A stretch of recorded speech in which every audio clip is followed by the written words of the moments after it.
And we have our meat birds in here, and let me just show you what we're doing. It's only been a little more than 24 hours since we got them home. So let me let you have a look. All right, you all, so as I said, it's only been a little more than 24 hours since we've had our meat birds in. And right now they are eating.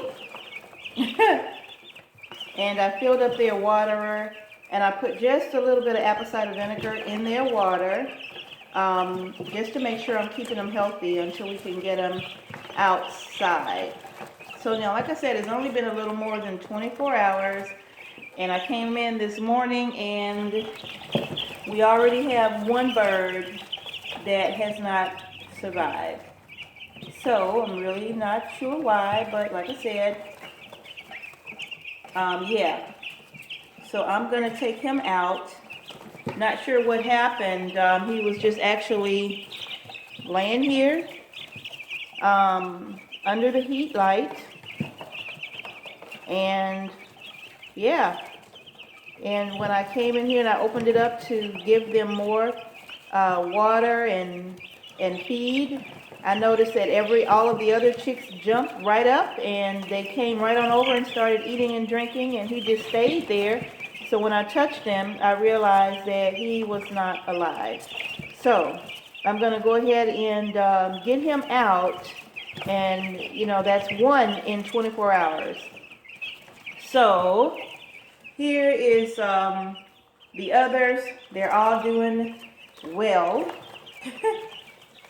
You can see they like to eat. I have another bird feeder that I'm going to go out to the barn and get it and put a second one in here so that they're not all jumping up on one another trying to eat. You can see they're not paying much attention to the water, but they are, man, they can eat, right? So I just wanted to give you all an update as we have just started this journey of raising our own meat birds here at Homestead Heart. And you know, when you buy meat birds, sometimes you expect to lose a few, which is why we bought 30, because our goal was to have 25. And so we bought 30 in anticipation that we may lose about 5 of them throughout the whole process. So I hope I'm wrong, but day one, we've already lost one. Day one, we've lost one. So, yeah. All right, you all. Just wanted to give you that brief update of us raising meat birds. Again, these are a little more than 2 weeks old. And they have to stay in the brooder until they are fully feathered. And once they're fully feathered, then they'll be able to go out in the chicken tractor. And what we're going to do is we have lots of scrap wood that we're going to use to make our chicken tractor out of for these 25 birds. And so we're going to get started on that hopefully the weekend, getting the tractor done, because we want to make sure that, you know, it's not going to take them long to get fully feathered.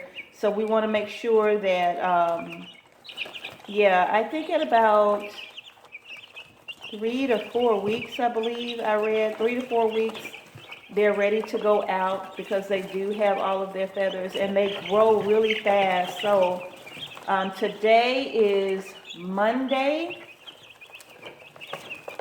April 1st. And I'm just going to say these are 2 weeks old because I don't know exactly. He said about 2.5 weeks. So I'm going to say 2 weeks old as of Monday, April 1st. And this is what they're looking like. And I will come back in a week and give you an update on the meat birds and just let you know how they are all doing. And hopefully we will not have lost any more of these Cornish Cross in a week's time. I'm hoping that we won't. You know, we're wanting 25, but hey, if we can get 34, that would be absolutely fantastic. Yeah. So yeah, so sorry, so sad about this one little one. But yeah, you all. So anyway, I am going to go ahead and get the little one out. And I'll be checking on these guys throughout the day, just making sure that they have plenty of water and feed, and just making sure they're good in here. It's warm in here, and then they have the, well, it's not totally warm in the whole room, but under this heat light right here, that heat light, man, it warms up that little space in there. You know, it warms it up. And they have plenty of room, as you can see. If they get too warm, they can move on down, you know. And this is the brooder that we built for all of our laying hens right here. So this is the brooder we built for them. And they did fantastic in this brooder until we put them out. So this is where our meat birds are going to be for the next week or so, and then they'll be ready to go out in their chicken tractor. All right, you all, if you have any helpful tips, any suggestions, you know, this is our very first time raising meat birds. We are not professionals. We are learning. We are learning. We are learning. We are learning. So if there's anything that you can offer to be a help to us, we always appreciate your comments and your support when you're, you know, being so helpful. We always appreciate that. All right, you all, that's going to do it. Thank you all so much for watching Homestead Heart and for welcoming the meat birds to the homestead. Peace and blessings to you all. And if you haven't done so already, go ahead and hit that subscribe button. Like the video as well, and hit the notification button so that you don't miss one single update as we progress with our meat birds. And more than likely, when processing time comes, we are probably going to do this by hand because we want the experience of doing it by hand. I think I saw Kevin and Sarah over at Living Traditions Homestead. They purchased their plucker from Amazon. I forgot the name of the company, but I can go back to their video and find out. And I don't think it was more than like $400 or so, but still that is quite an expense. And I know that because we're going to be processing our own chickens and turkeys and whatnot in the future, I know that that is going to be a pretty good investment to have or to make, you know, especially since we're going to keep going. But until we can do that, in the meantime and in between time, we are going to be doing this by hand.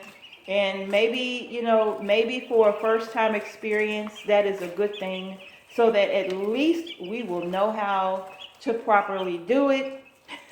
I'll probably be calling on my mom and, you know, getting her expertise because she grew up with this kind of thing. And my grandma is no longer with us, but she could probably walk us through it. No, ain't no probably.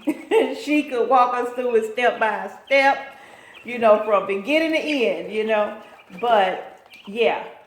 So anyway, you all, just wanted to share that. Thanks again for watching Homestead Heart. Peace and blessings to you all. We'll see you in the next video.